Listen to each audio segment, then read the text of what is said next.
இன்றைக்கி நம்ம சூப்பரான ஒரு ஐடியா பார்க்கலாம். இந்த பேண்ட் பார்த்திங்கன்னா ரொம்ப சின்னதாக போயிடுச்சு. ஆனால் ஹிப் சைஸ்லாம் கரெக்டாக தான் இருக்குது.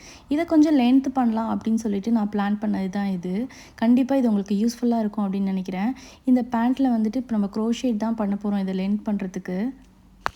நான் ஸ்டார்ட் பண்ணும்போது மட்டும் 1.25 வந்துட்டு நீடில் எடுத்துக்கிட்டேன். ஏன்னா அப்போ தான் நம்ம வந்து ஜீன்ஸ்குள்ளே விட்டு வெளில எடுக்கும்போது ஈஸியாக இருக்கும். நூல் கொஞ்சம் திரியறதுக்கு சான்ஸ் இருக்குது. நம்ம ஸ்டார்ட் பண்ணும்போது மட்டும்தான் இந்த நீடில் யூஸ் பண்ண போகிறோம்.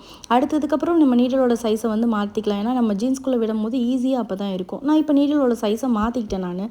இதுக்கப்புறம் பண்ணுறது நமக்கு ஈஸியாக தான் இருக்கும் இது. ரொம்ப சிம்பிளாக தான் லென்த் பண்ணியிருக்கேன். டபுள் க்ரோஷேட் போட்டுட்டு அந்த லென்த்தை மட்டும் தான் இன்க்ரீஸ் பண்ணியிருக்கேன். அதுவே இவ்வளோ அழகாக இருக்குது. நம்ம இதில் வந்து கொஞ்சம் பேட்டர்ன்ஸ்லாம் நமக்கு பிடிச்ச மாதிரி மாற்றி கலர்ஸ்லாம் சேஞ்ச் பண்ணி போட்டால் இன்னுமே அழகாகவே இருக்கும் இது. இதை நான் ஃபினிஷ் பண்ணோன்னே நான் எக்ஸ்பெக்ட் பண்ணதை விடவே ரொம்ப அழகாக வந்துருந்துச்சு பார்க்குறதுக்கு.